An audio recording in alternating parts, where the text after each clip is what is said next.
Welcome back to another episode of the Jesus Cartel. With me, as usual, Mr. Clay Russell. Clay, how are you doing, brother? Man, life is good. I'm gonna be honest with you. I really thought it was gonna be warmer today than what it is. Sure. I'm told by the Danny Wallace, because he watches those little girls on KNOE every morning or whatever, that it is going to warm up. But in the process, I've been cold all morning. Yeah. I should have wore a hoodie like you. I'm just not nearly as smart.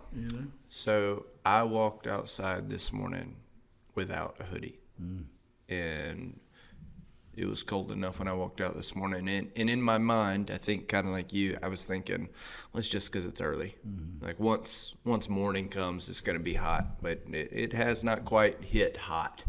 And so now I kind of lucked out. I think that had I, got up at 6 or 7 and come to work like a banker or whoever comes to work at those times, I probably wouldn't have worn a hoodie and would be suffering.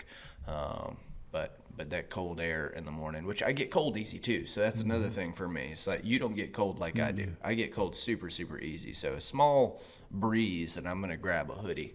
And so, but it has paid dividends today. Well, yesterday it warmed up nicely, and LCCS and Maine were supposed to play baseball yesterday, and I was really looking forward to it because it was beautiful outside, and everything was perfect. We were going to be able to watch a JV game and a regular game, and it was going to be right here at home, at LCCS's field, and just happy about getting to see all those boys, a lot of boys that we've sewed into over the years, and finally some nice weather. It wasn't hot, but it was it was just a little cool, and then but the rain over the last couple of days just didn't go away, and both fields were just difficult, unable to play.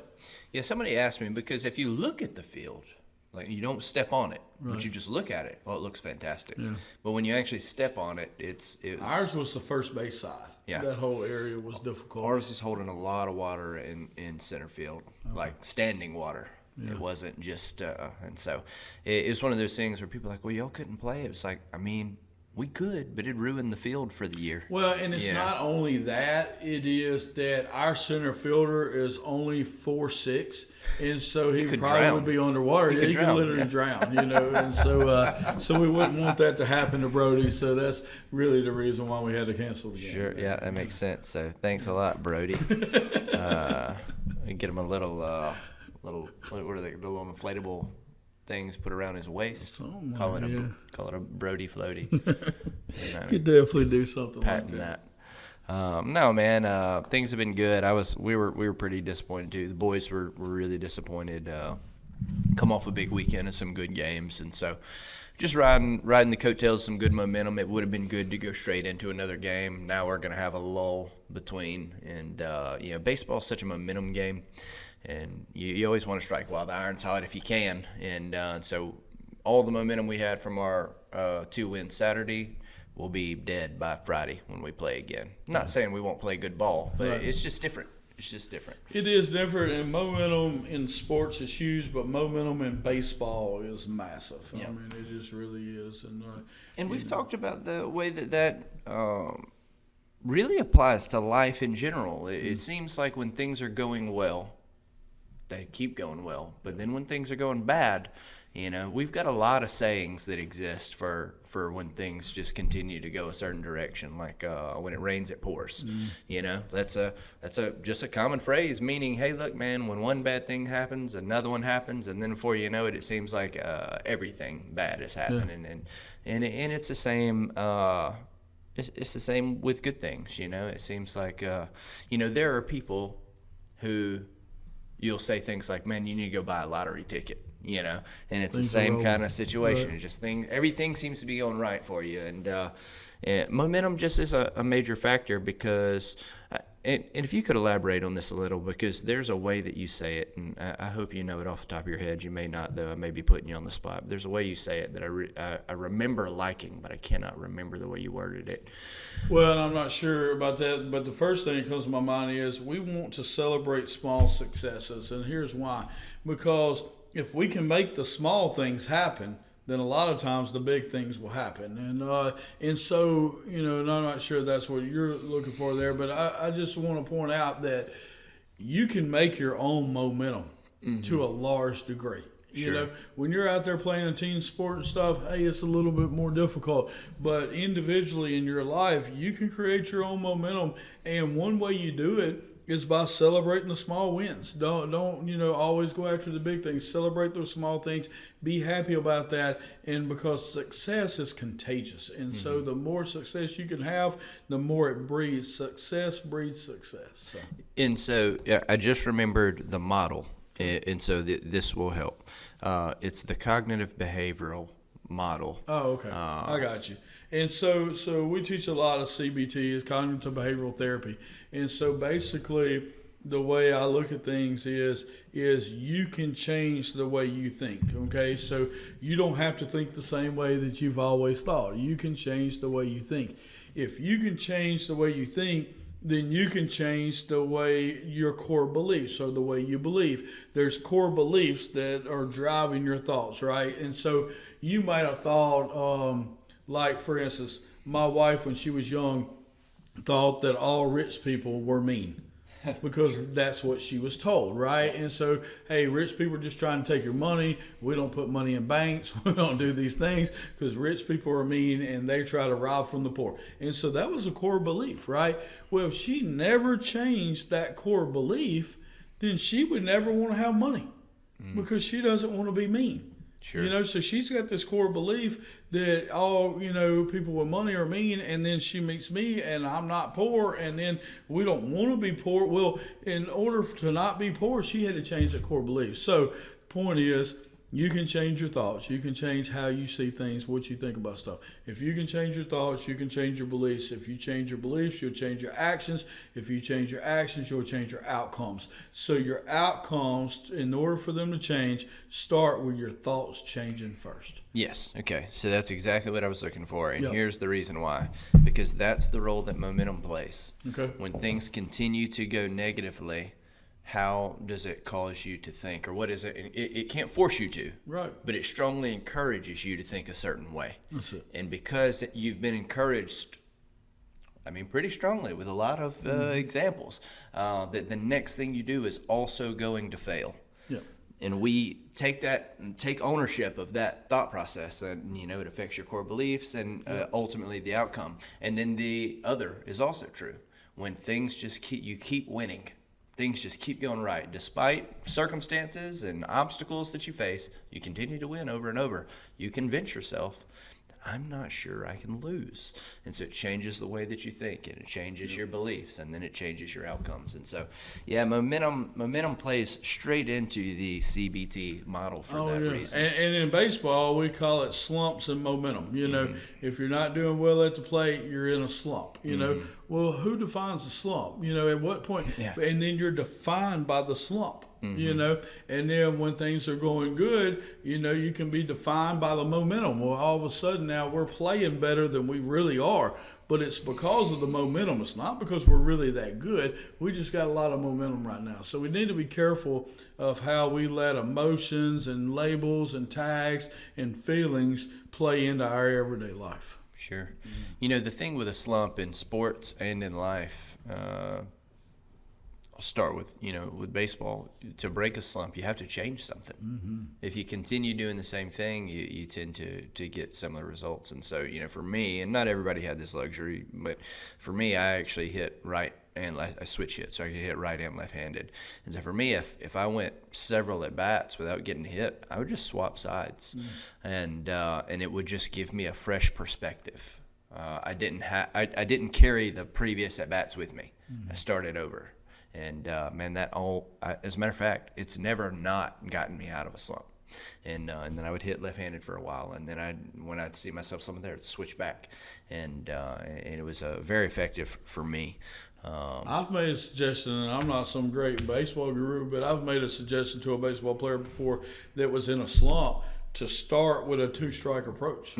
hey, let's just do something different. You're doing better once you get to that point, but we don't want to get to that point. So let's just start, choking up a little bit, 2-strike approach, and let's just put the ball in play. Yep. We're not worried about, hitting the home run or whatever. We're just trying to not strike out. And let's go with that mentality of a 2-strike approach, us against the world, and we're just trying to put the bat on the ball. And it just gives them a different perspective to where they're going up there with a different mentality, because I know, and we'll get on to something else, but I know in baseball, it's not the last strike that loses you in a bat. You can lose that bat in any of the balls previous to that. You can definitely lose in that bat in the second pitch or the first pitch, just because that was the one, and you blew it. That was the best one you were going to get. That was the one, and it's not that you can't do something with it, but it was the optimal spot. So anyhow, hey, in life, if you're going, through a slump or whatever, do something to get out of it.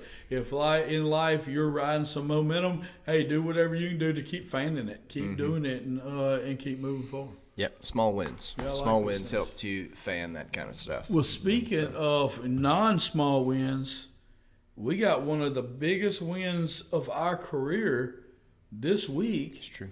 Because Fresh Start was approved for the highest level accreditation that you can get by CARF. So Andrew and I were talking about 6 weeks ago on here about our big accreditation and the big survey and all this kind of stuff, and how, we did all this work leading up to it.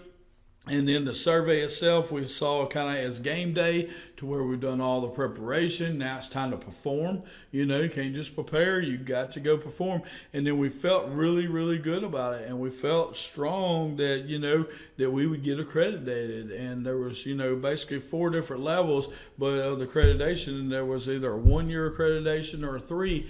And we were able to get the 3, the best that they give. And so just want to make a public thank you to Andrew Skull for all that work and all the behind-the-scenes work. And for us at Fresh Start, it's a really big deal to be CARF accredited. And I haven't looked it up yet, but we may just be the only faith-based alcohol and drug rehab in the state of Louisiana accredited by CARF, and so we're going to check that out. But thank y'all for praying for us and believing in us, and it's a big step forward. Yeah, it was a huge thing, and we take for granted a lot of times these kind of moments, because we took a lot more time.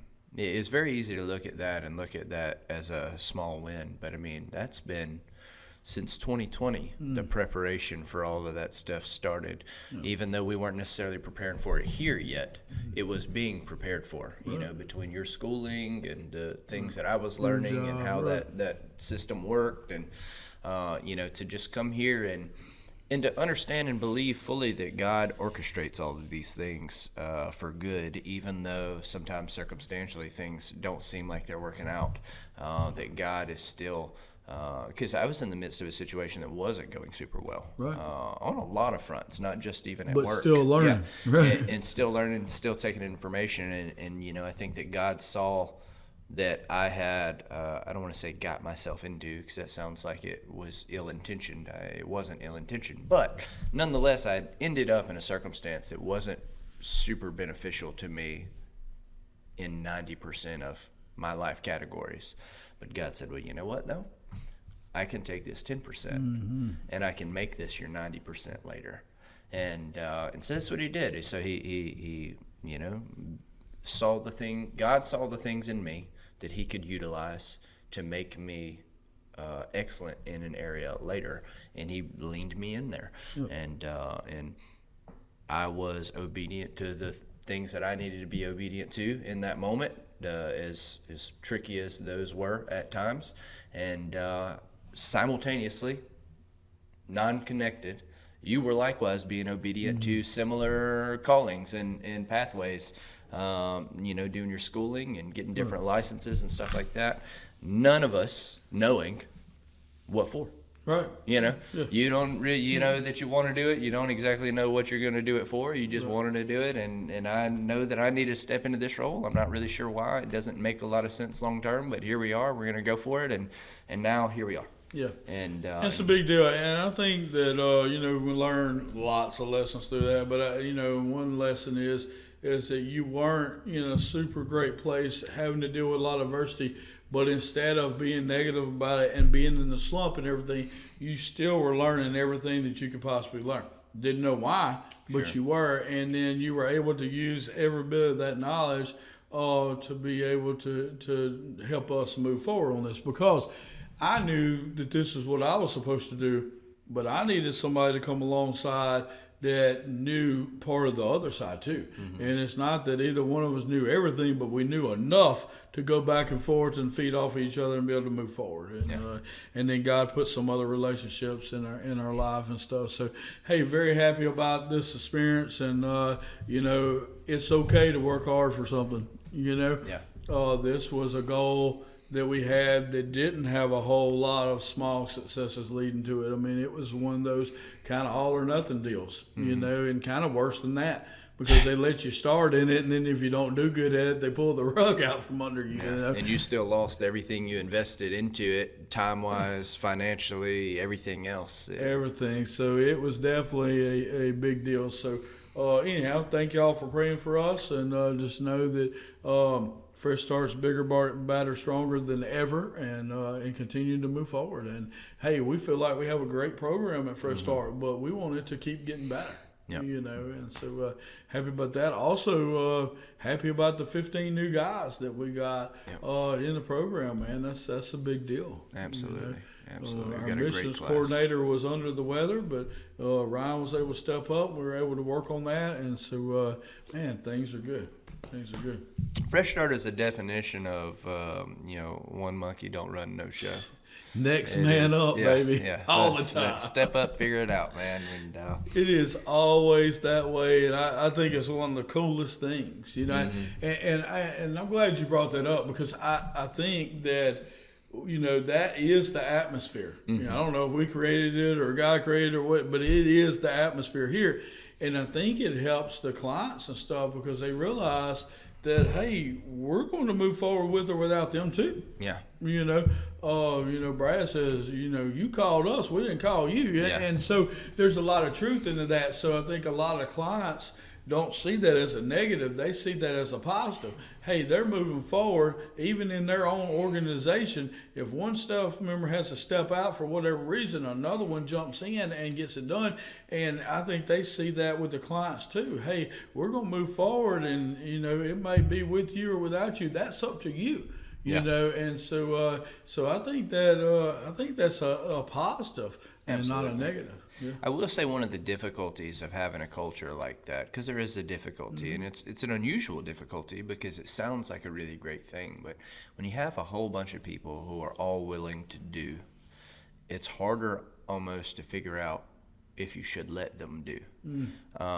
Not because of whether or not they're capable. They're capable, but to figure out whether or not it's most beneficial to allow them to take on more responsibility just because they're willing to. That can be tricky. And so you usually see the problem on the other end, where nobody wants to do anything, and you're having to almost beg somebody to, hey man, you think you could do this, and everybody's like, oh, it's not my job. You kind of have the opposite issue here, where everybody's kind of willing to do whatever, and so you almost have to keep people from picking up certain responsibilities. Right. And then there's two people that hey, they're ready for this. And they're ready for the next jump up, but then you got to fit it into your organization's time. I look at Josiah. I mean, my goodness. You know what I'm saying? I mean, ask him on Friday, hey man, you think you might want to dress up a little bit Monday and come answer the phone? And by the way, it's intakes, and we're probably going to have the most people that we've had in a long time come at one time, and everything. He's like, sure, and then it's like, hey, and if you enjoy it, maybe we'll get you to do it again Tuesday. And he's just jumped into it and done better than ever. And we knew that he would do well. But I think that he's even surprised those of us that believed in him the most, and done well. And so, yeah, man, it's just a cool atmosphere, and it's really Brother Ed Southern. We're actually in the Brother Ed Southern Chapel right now as we do this thing and as we do this podcast. And Brother Ed Southern always said, "One monkey don't run no show." And I've always taken that to heart, because anytime I start thinking that, things can't be done without me, or if I don't do this or whatever, man, I remember Uncle Ed saying, "One monkey don't run no show," and it's real true in what we do. Absolutely. So, a lot of what we just talked about actually does relate to what I wanted to discuss today, which Clay has zero knowledge of. This will be the first time that he heard about it. But before we do that, I would like to ask you just a pretty simple get-to-know-you segment question. Good. The question is, if you had to move out of the U.S., what country would you move to? Yeah, this is a good one. So I have two, and I'll explain to you why. Okay. So I have like 7, well, so I get it. I understand the difficulty of such so a if question. it was just me moving, where would I like to live the most? I would probably say Uganda. Just because Uganda is kind of like the motherland. I spent a good bit of time there, and I enjoy Uganda. Uganda does have some issues right next to them, DR Congo, right next to them, which I've been to before and hope to never go back again. But anyhow, they just beheaded like 100 Christians in church on Sunday. Rwanda, we know about the genocides. I remember the Congo stories from you. They weren't good. Well, That's they why I just was happened smirking. again Sunday. Yeah, it's difficult. Yeah, it's the first one that I had to get out of there early. And then Rwanda, they had the whole genocide and stuff. And so Uganda is like the motherland, man. Everything's so green and plush, and it's just real nice. And I enjoy the food. It's kind of like what we call soul food, and stuff, and stews and rice and vegetables and stuff. So I would probably say Uganda. Now, but where I would probably end up is in the Yucatan Peninsula in Mexico, and here's why. Because Becky has now went there with me, saw why I fell in love with the people and with the area and stuff, and it would be a lot easier to get her to go there.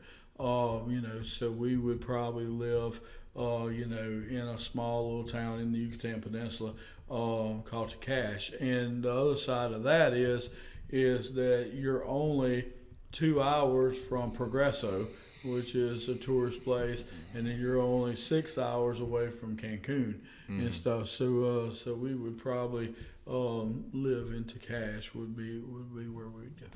Yep. How about you, Andrew? So there's one that's more of an ideal, and I say ideal because I like the theory of it, but I don't think the reality of it would shake out well. In theory, I'd like to live in Iceland.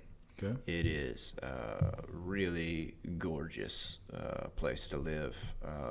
It's also some ancestry of mine dates back to there, and so that would be really neat. The reality of it is their temperatures are a bit colder than I prefer. And so realistically, would I move somewhere that has those kind of temperatures?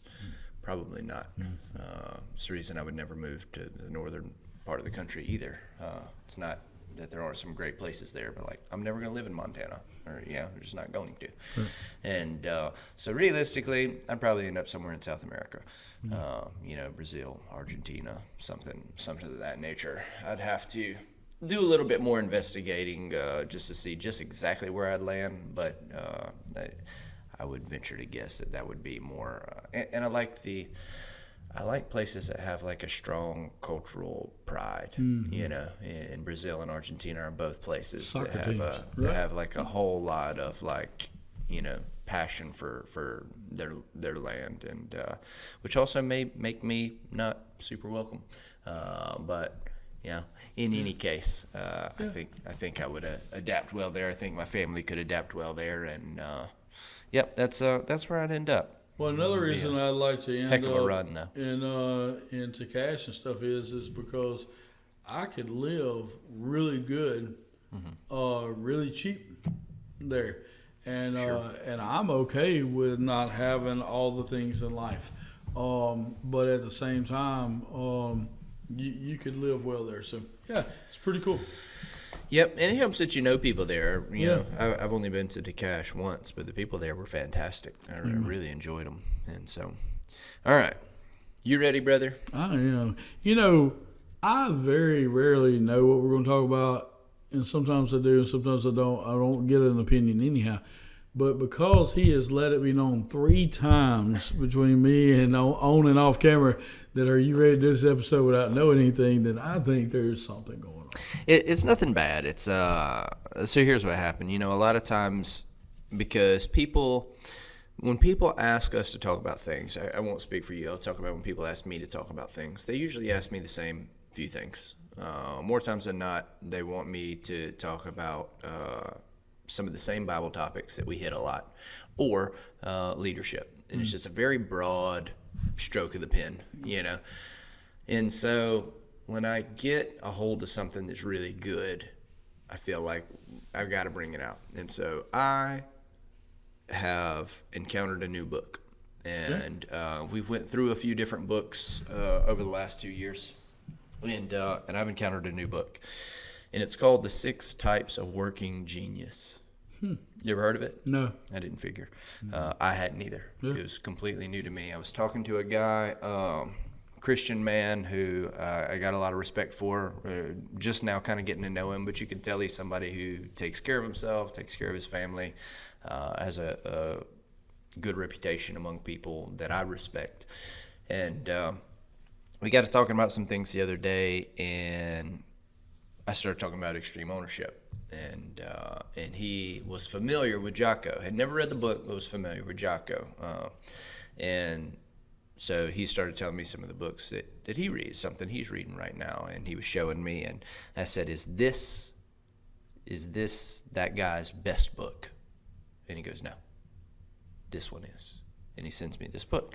Or he doesn't send it to me. He tells me the name of this book. And I looked at him and I said, I'll have this read before I see you again. And I knew I was going to see him in 7 days. Mm-hmm. And so I went through it. And it was one of the more excellent decisions I've ever made. Because you ever taken like a personality test or anything like that before? Sure. Strengths and weaknesses type test. So there's a million of them. And a lot of them are pretty accurate. The problem with the strengths and weaknesses or personality type test or the archetype, it just depends on what they all call them different things. It's so much information and there's so many variables, so much happening that even though I think from reading the results of a personality test that you give me, best case scenario for me, I learn a little bit about you, but how do I make all this information fit? You know, how do I actually apply this in a way that is super beneficial? I come to realize, because I'm a systems guy, I'm always trying to make systems. I couldn't figure out a way to make it work. You know, it was just too much going on. I'm having to ask too much of people in terms of like giving me information about them to make anything work. And so I've always loved the personality types, but found them extremely flawed in the actual implementation part. And so this book, being so much more narrow, is very, very easy to implement. And so I want to kind of talk through the 6 types of working genius and explain kind of the system and just kind of see where the Lord leads, because I think you're really going to like it. Amen. And so the acronym that he uses is WIDGET. WIDGET. And basically what it is there are 6 types of working genius, and they're all named in that acronym. But each person has 2 things that would be considered their geniuses. Now, a genius isn't something that you're good at. You would be good at your genius, but that's not the definitive portion of it. It's that you're actually energized by doing it, right? Then everyone also has 2 competencies. These are things that you're good at, but you don't get energized by doing them, but it doesn't bother you to do them either. And the last 2 are a person's frustrations. These are things that you can do, but they drain you when you do them. And they basically figured out that each person kind of falls in that 2-2-2 category. And they said that they've done this with thousands of people, and it kind of fell that way with everybody that it just happened to be 222. They said they didn't plan it that way. They were kind of trying to see how it would end up, but this is how it ended up. And so here are the 6 types. The first one is wonder. The first genius is wonder. This is someone who likes to ask the big questions. They want to know why everything is happening. It's like we got the Fresh Start banquet coming up here next. That's actually kind of getting on top of us now that I think about it. Oh man, that's a whole nother thing we got to do. But why do we do that banquet? You know, the wanderer is going to ask these questions. Where does that money go? Like, what's the plan? They just want to know the why of everything, and they enjoy asking those questions. They like having those conversations, and it seems to be that they're the type of person that will sit in deep thought and just constantly try to figure out the intricacies of everything that goes on around them. That is a person who has the genius of wonder. The next one is the inventor, right? So you got the wanderer, and then you got the inventor. The inventor is somebody that likes to create systems to make things work. They're always trying to come up with new ways to do things. They, if there's a way that's been done forever, they don't care. They're going to see if they can find a better way to do it, a more efficient way to do it. The inventor is an efficiency junkie at their core, and that is, you can kind of see how those two things would play together. The third one is a discerner. The discerner is the type of person that can make really accurate snap judgments and evaluations of whether or not something's going to work. They'll take a look at it and can immediately say, hey, that's a good idea, that's a bad idea, and they're almost always correct. That those are the two that fall in my genius category, is the inventor and the discerner. And so I like to create systems, and I'm pretty good at snap evaluations of how things are going. The fourth one is the galvanizer. The galvanizer is a person that is really good at encouraging people, getting people to rally around an idea or a thought. And it's like, hey, look, I think we should all start parking across the street instead of parking, in front of Fresh Start. The galvanizer is the guy that's like, hey, man, that's a heck of an idea, and it's the guy who can get everybody on board. They're the ones that help see things through, when it comes to encouraging a team to accomplish tasks and things like that. The E is the enabler. This is not a negative type of enabler. The enabler is somebody who volunteers. They like to give their time. They just want to be a part of the solution, and they're willing to do whatever it takes. Whatever role that is, they just freely, float into the what do you need me to do? Point. That's the enabler type. They're very much get it done type people. And the T is tenacity. And the tenacious people are the ones who get energized from seeing a task through from start to finish. And those are the finishers, the tenacious ones. Those love to do things. And so I told you that my two geniuses are invention and discernment. Okay. I would, just from the the little bit that you've heard, I'm curious if you can guess what my two frustrations are. I'll remind you of the other four. So the first one is wonder, the guy who likes to ask the big questions. The other one is a galvanizer, the guy who likes to encourage people to, get things done. Then you got the enabler, the guy who likes to volunteer for everything, just wants to be a part. And then you have tenacity, a guy who is a finisher, enjoys seeing things through from start to finish. Which two of those do you think frustrate me? None of them. I wish. Yeah. I can see you doing well in all 6 of those areas. So it's not about whether or not I do them well. I know. It's about whether or not it's about whether or not it's draining to do them. Yeah, I understand. I don't have an answer. And here's why. Because tell me why. I know that you like to know the why, and I know you like to know the big picture and why are we doing this? Because it's a lot easier to sell when you know the why. What was the next one?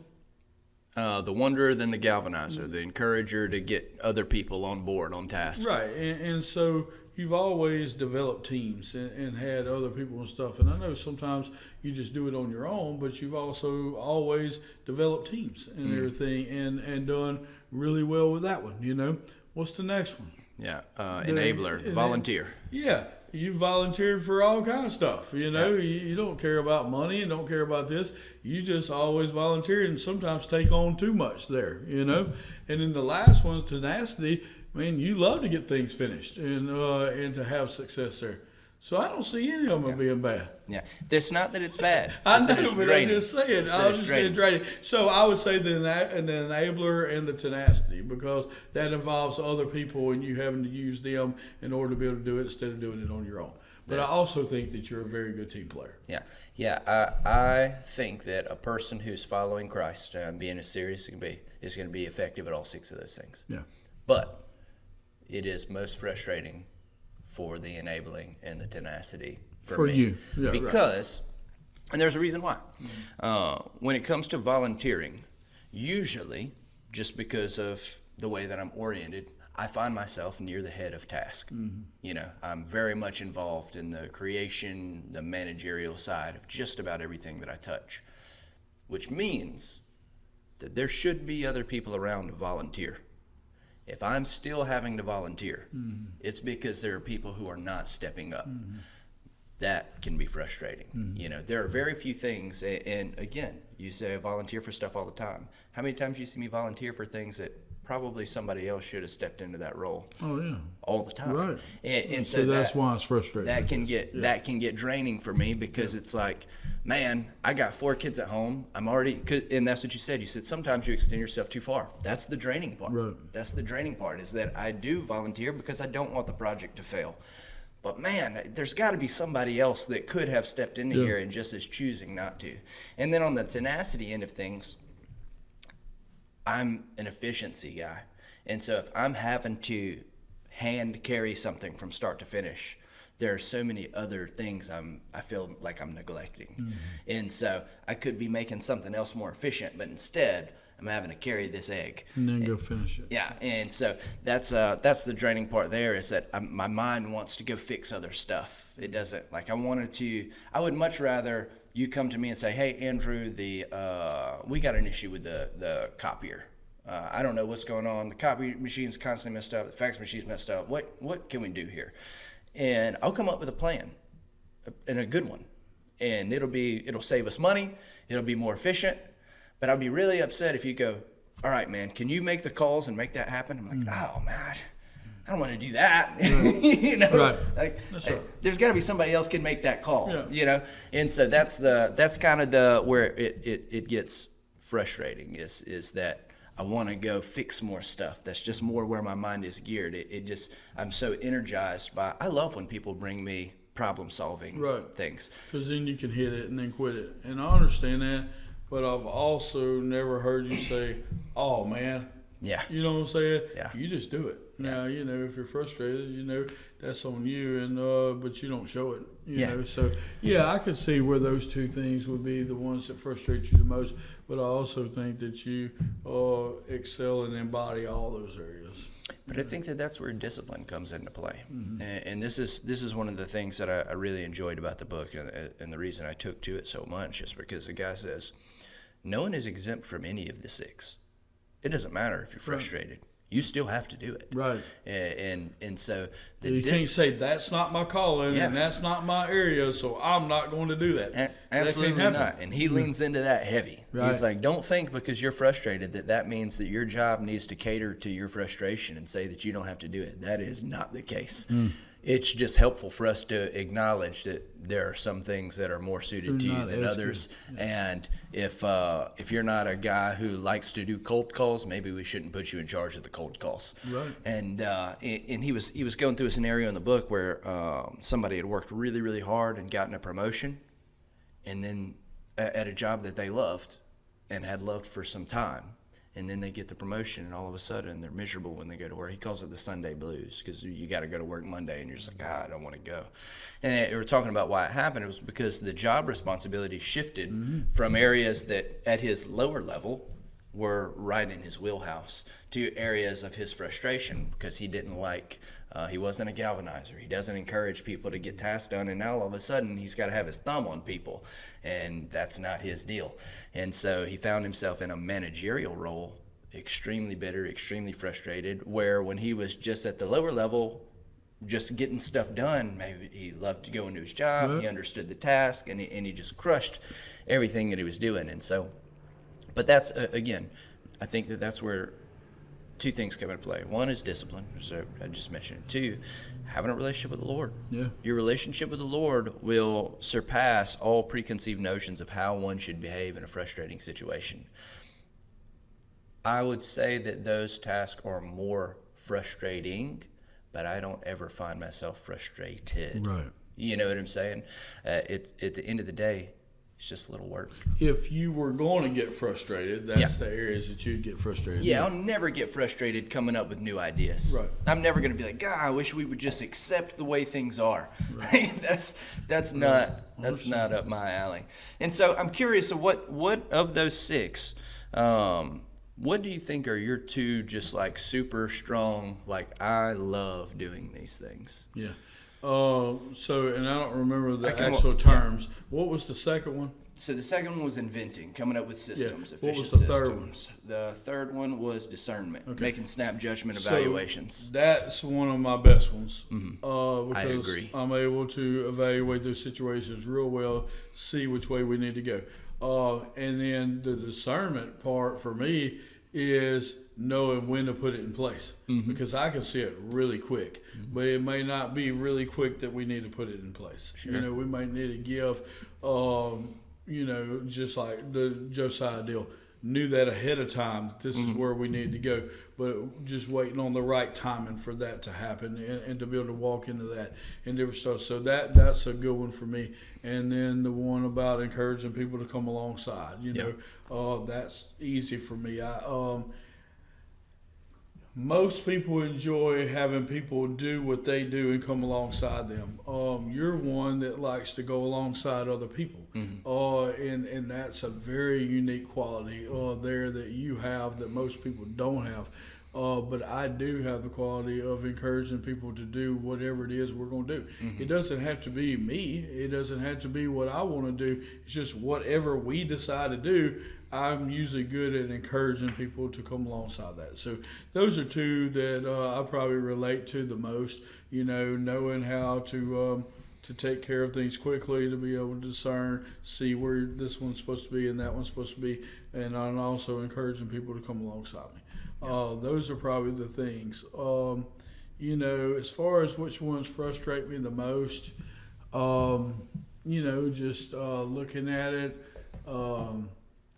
probably the wonder side, you know, would probably frustrate me the most, just because I'm more of, you know, a manager than I am, you know, a wanderer. You know, it's not that I don't have vision, and not that I don't like those things, but I like good routines. I like when we get into routines and stuff.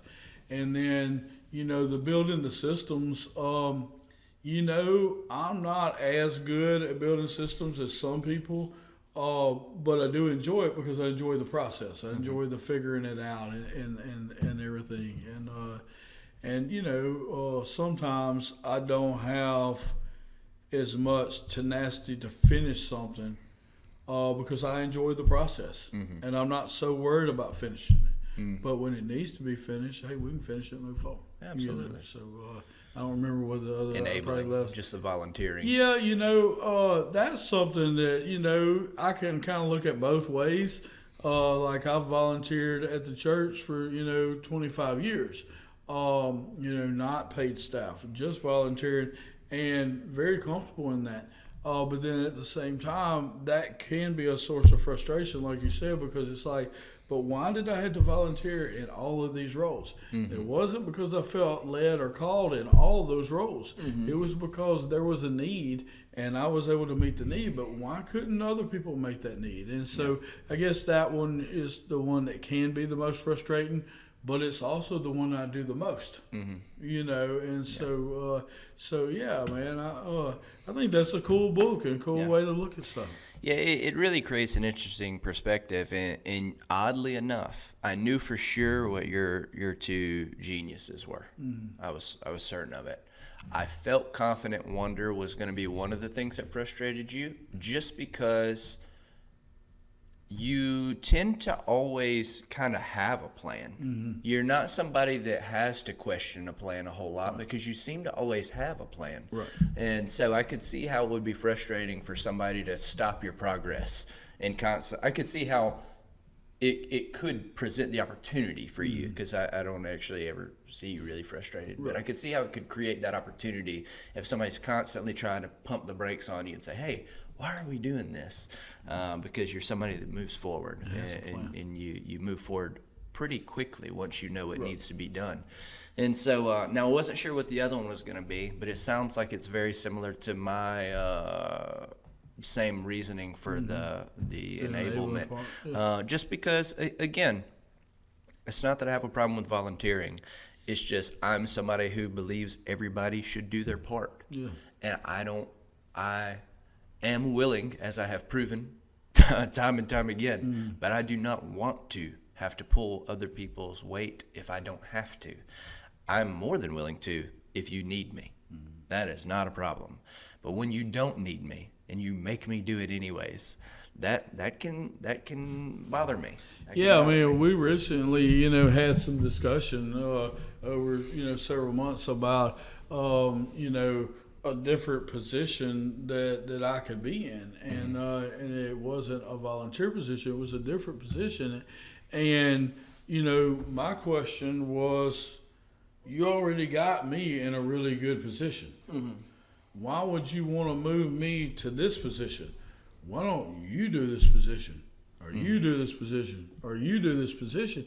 And I asked one of my very best friends. In fact, I was with him last night for hours. But I asked him. I said, "Man, I said no to this position, but anybody could have done it that was in that room.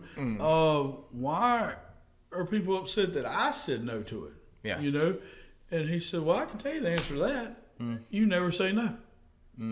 You always just do it, And I said, but everybody in this room is capable of doing it. And he said, and everybody in this room doesn't do near about what they're capable of doing. Sure.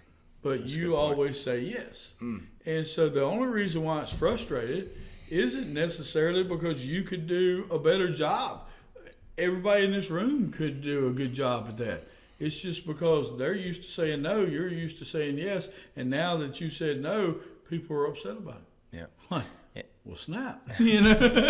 Which rolls back around to expectation and the way expectations affect outcomes. Right. Their expectation was that you obviously is going to say yes, but when you have an expectation like that, and it's not met, how do people deal with unmet expectations? Everybody deals with them a little different. We talked about this in class a few days ago. Man, it's such a good topic because, I expect, because I got to go to the store after this, I expect for what I'm looking for in the store to be there. What am I going to do if it's not there? Well, I got a lot of opportunity. I can be frustrated and throw my sucker in the mud and go home without anything, or I can be frustrated and go to a different store, but I'm bitter about it. Or I can be like, that happens sometimes. That's life. Sometimes, and how I respond isn't just going to affect whether or not I get those items. It's also going to affect how I treat my wife and children when I get home. It's going to affect how baseball practice goes later. And each of those things has a compounding effect.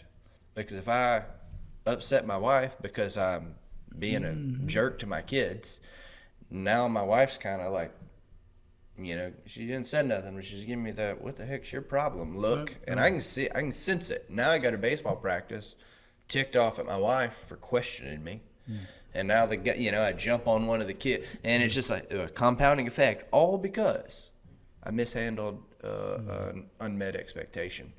And just so y'all know out there, the way I work, if that would have happened to me and I would have went to the store and there was something that I really, wanted or needed, like or Charmin felt, Ultra, or whatever it is, if I wanted or needed it or felt, that I had to have it at the store and it wasn't there, I would probably go to the next store.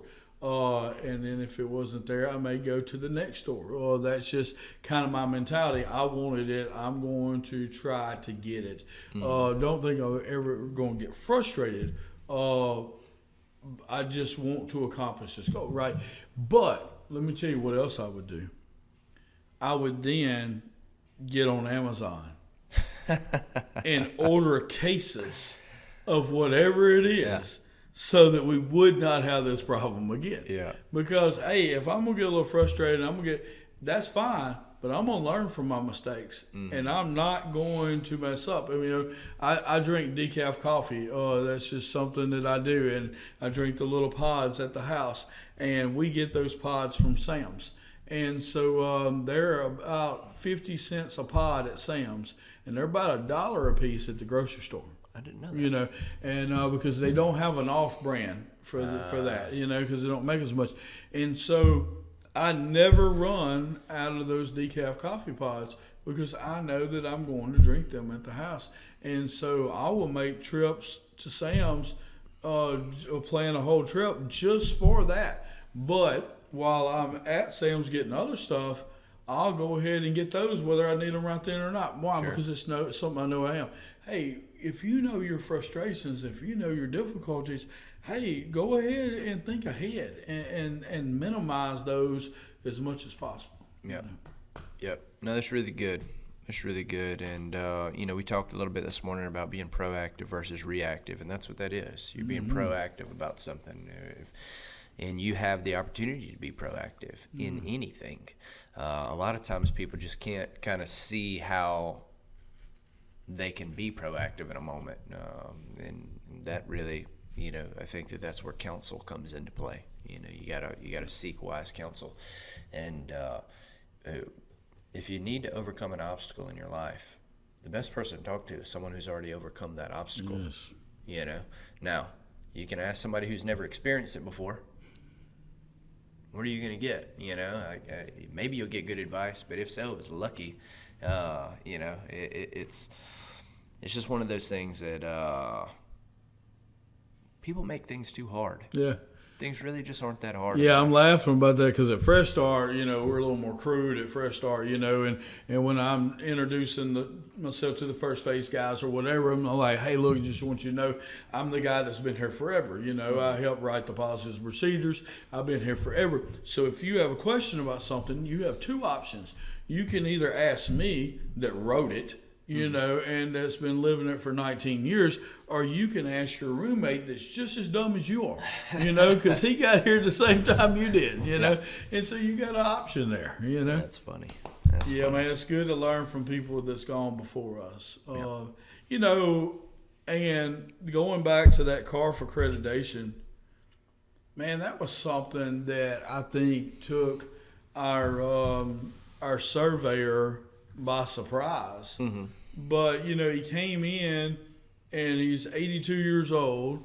He's done over 500 of these surveys or whatever. He's worked for the company for over 20 years.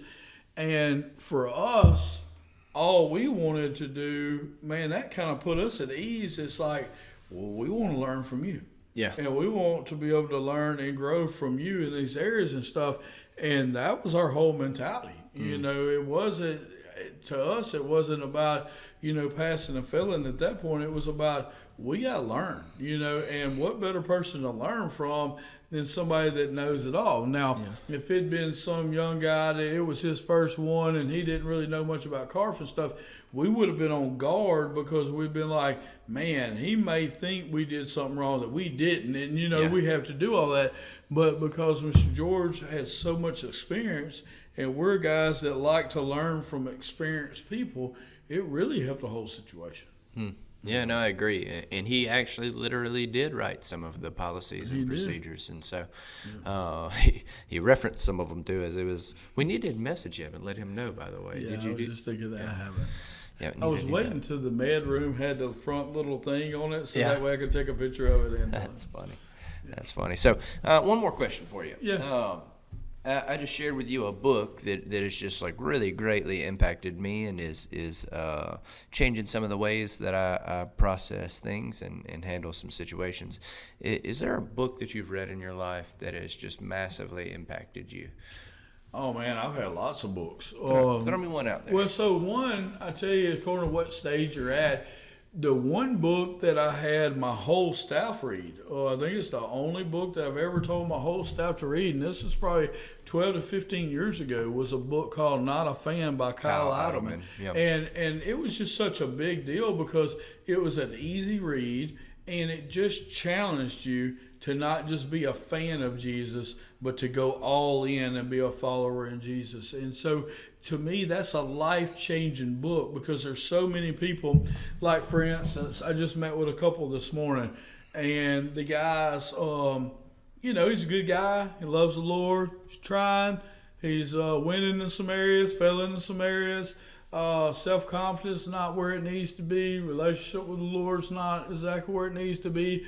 But it's not that he doesn't have one. His relationship with wife is, they want to get better, but it's not. And she said, well, how do you feel about him going to one of these men's retreats?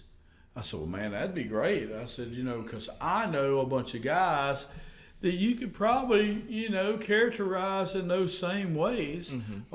And I was thinking a lot about a lot of the guys from Wisner, and stuff that I've known over the years. And hey, great guys, good hearts and stuff. But, and I named them, but they went to these retreats and stuff and really got closer with the Lord. And now they're doing phenomenal stuff, And I named some of those guys, and just so happens he knew every one of those guys, nice. And so he'll probably sign up for the next one. So I love to see people like that, love the Lord, Christian people, but they need to take that next step. So Not a Fan was a big book there. Another one that's real simple that really was impactful for me is The War is Over by Andrew Womack, because, I grew up thinking basically, we got this angry God that's mad at you and everything, and to know about the finished work of Jesus Christ is a big deal for me. And then Jesus on Leadership that I've recently read, man, what a book that really helped me out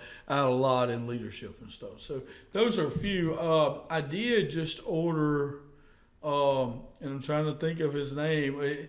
It's the guy that, very famous guy on success and growing and stuff.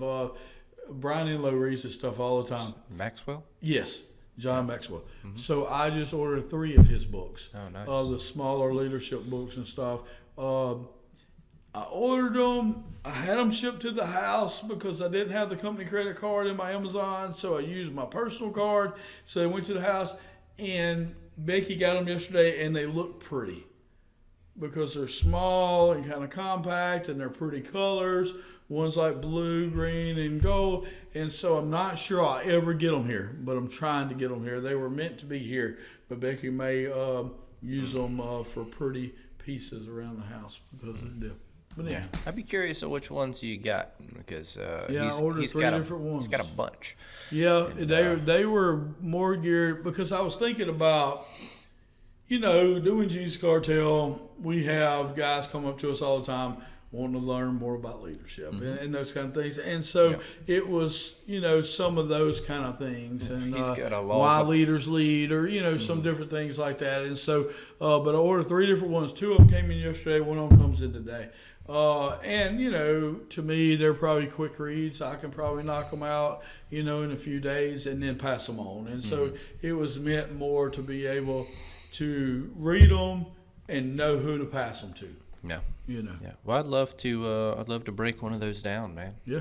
Let's do that. The one of the main things that I wanted to communicate today is this: be passionate about your own growth. Be passionate about continuing to find ways to get better.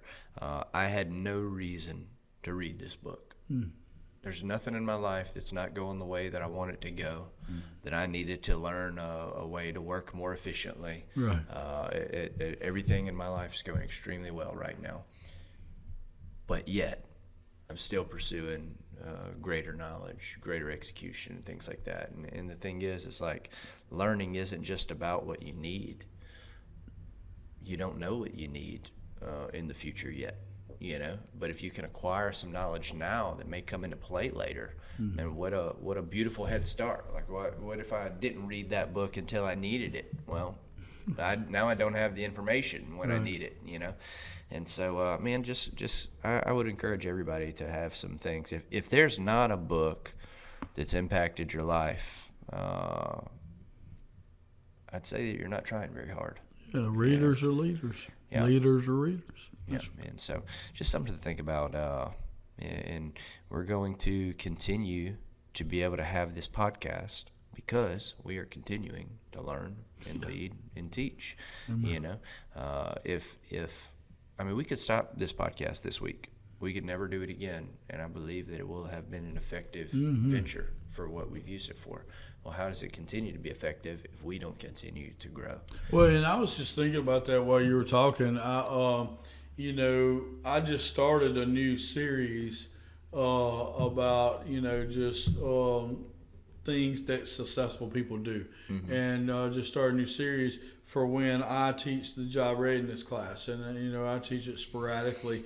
And so, I just have it all printed out. And then, anytime I'm supposed to go teach, that's what I'm going to teach. And so I was just thinking while we were talking, man, the first one was on commitment, man. We could do a whole deal on commitment. The second one was on learning from your journey, and stuff. And so we don't have a shortage of topics to talk about here because we don't have a shortage of us growing and learning and putting things out there. And so if we were stale and stagnant, we would have lost, what topics we want to do around number 20 probably, because there's two of us. We probably could have fed off each other and done 20.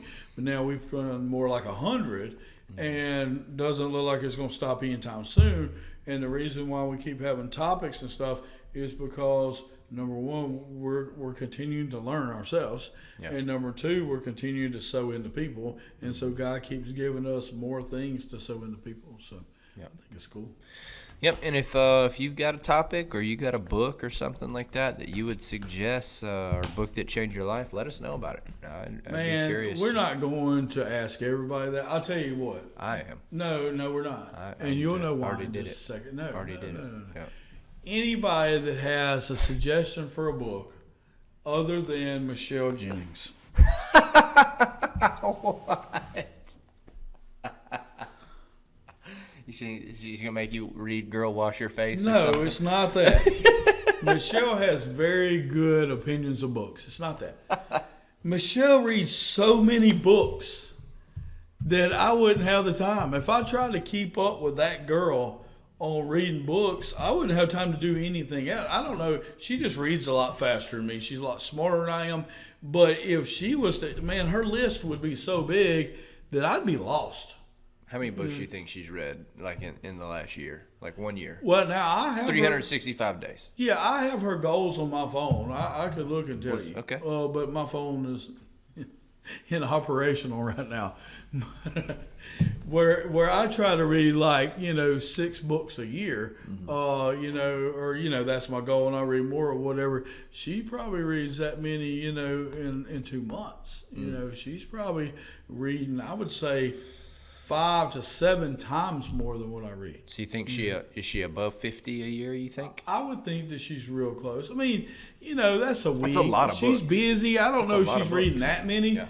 I think, but I'm reading more like 6 to 10. Yeah. She's probably in the more of the 25 to 30 range. I really don't know. She could chime in and let us know because she'll definitely listen to this episode. I don't know why she likes us, but she does. But anyhow, all I'm saying is other people are going to tell us the big book that impacted their life. Michelle's going to tell us the book that impacted her life this month. Yeah. Because she's always reading this stuff. So yeah, I got a buddy that reads like that, and it's crazy. I think he read like 66, 67 books last year, but that's like a thing of his. It's like he started that a few years back. He had I think 50 was his number, and he has increased it every year since. Well, she doesn't read just to read. She reads and encourages other people. So they have so they have Bible studies, book clubs, all this kind of stuff. They're constantly doing something, and so they're always reading these books and doing these things, and they just move at a pretty fast pace. You know, and do a good job. Well, man, that's all I got for this week. You got anything else you want to add? No, man, I'm good. Everything is good, and we appreciate each one of y'all watching Jesus Cartel, and tell a friend about it. Praise God. Till next time.